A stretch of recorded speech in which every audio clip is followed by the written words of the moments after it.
തദ്ദേശ ഭരണ തെരഞ്ഞെടുപ്പിലെ വിജയത്തിന് തൊട്ടു പിന്നാലെ കോൺഗ്രസിൻ്റെ അടിത്തട്ടിൽ നേതൃമാറ്റത്തിനുള്ള തുടക്കം കുറിച്ചിരിക്കുന്നു.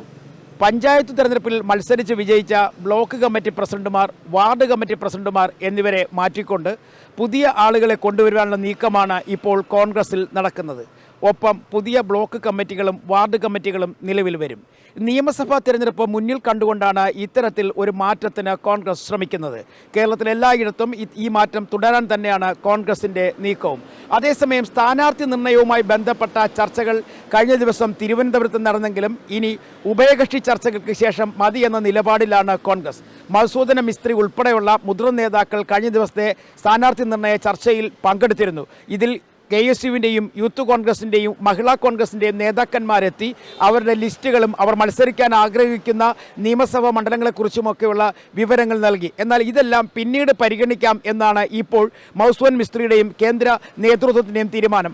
അതിനിടയിൽ കേന്ദ്ര നേതാക്കന്മാരുമായുള്ള ചർച്ചയ്ക്കായിട്ട് സംസ്ഥാനത്തു നിന്നുള്ള KPCC അധ്യക്ഷൻ, പ്രതിപക്ഷ നേതാവ്, UDF കൺവീനർ എന്നിവരെ ഡൽഹിക്ക് വിളിപ്പിച്ചിട്ടുണ്ട്. ഈ മാസം 20-ാം തീയതിക്കുള്ളിൽ തന്നെ അവർ ഡൽഹിയിലെത്തും. അതിനുശേഷം സ്ഥാനാർത്ഥി നിർണയത്തിൻ്റെ പ്രാഥമിക ഘട്ട ചർച്ച നടക്കും എന്നുള്ള വിവരങ്ങളാണ് നമുക്ക് ലഭിക്കുന്നത്.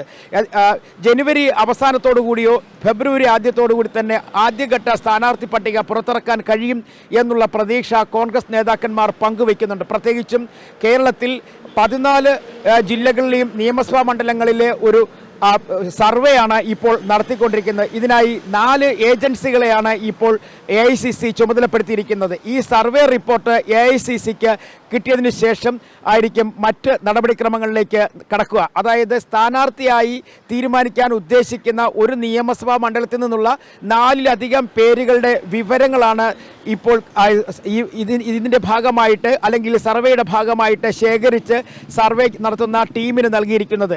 കേരളത്തിൻ്റെ പുറത്തുനിന്നുള്ള 4 സംഘങ്ങളാണ് ഇപ്പോൾ സർവേ നടത്തുന്നതെന്നാണ് ലഭിക്കുന്ന വിവരം. അങ്ങനെ സ്ഥാനാർത്ഥിയാകാൻ താല്പര്യമുള്ള ആളുകളുടെ പേര്, വിവരങ്ങൾ, അവർ മത്സരിക്കുന്ന മണ്ഡലങ്ങൾ എന്നീ കാര്യങ്ങളെക്കുറിച്ചുള്ള ഒരു റിപ്പോർട്ട് തയ്യാറാക്കാനാണ് ഈ സർവേ നടക്കുന്ന കമ്പനികളോട് ആവശ്യപ്പെട്ടിരിക്കുന്നത്. ഇതിൻ്റെ അടിസ്ഥാനത്തിൽ സർവേയുടെ ഫലം ഉടൻ തന്നെ കൃത്യമായും ഈ നേതാക്കന്മാരുടെ മുന്നിലേക്ക് എത്തും.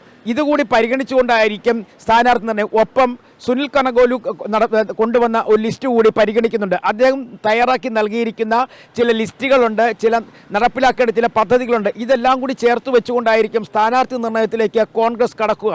അതേസമയം MPമാർ മത്സരിക്കണമോ അല്ലെങ്കിൽ വേണ്ടയോ എന്നുള്ള കാര്യത്തിൽ ഇതുവരെയായും ഒരു തീരുമാനത്തിലേക്ക് എത്തിച്ചേർന്നിട്ടില്ല. ഹൈക്കമാൻഡിൻ്റെ തീരുമാനം അനുസരിച്ച് MPമാർ മത്സരിക്കുന്ന കാര്യത്തിലെ അന്തിമ തീരുമാനം പിന്നീട് എന്നാണ് നമുക്ക് മനസ്സിലാക്കാൻ കഴിയുന്നത്. അതായത് കോൺഗ്രസിലെ 5ഓളം MPമാർ മത്സരിക്കാനുള്ള താല്പര്യം പ്രകടിപ്പിച്ച് കഴിഞ്ഞിരിക്കുകയാണ്. ഇവരെ ഉൾപ്പെടുത്തണമോ അല്ലെങ്കിൽ മറ്റേതെങ്കിലും തരത്തിൽ ഇവരെ ഉൾപ്പെടുത്തിയാൽ മാത്രമേ വിജയിക്കുകയുള്ളൂ എന്നീ കാര്യങ്ങൾ കൂടി പരിഹരിച്ചുകൊണ്ടായിരിക്കും നിലവിലെ സാഹചര്യത്തിൽ സ്ഥാനാർത്ഥി നിർണ്ണയവുമായി ബന്ധപ്പെട്ട് MPമാരെ പരിഗണിക്കുക. അങ്ങനെ വലിയ തരത്തിലുള്ള ചർച്ചകളാണ് കോൺഗ്രസിൽ സ്ഥാനാർത്ഥി നിർണ്ണയവുമായി ബന്ധപ്പെട്ട് ഇപ്പോൾ നടക്കുന്നത്.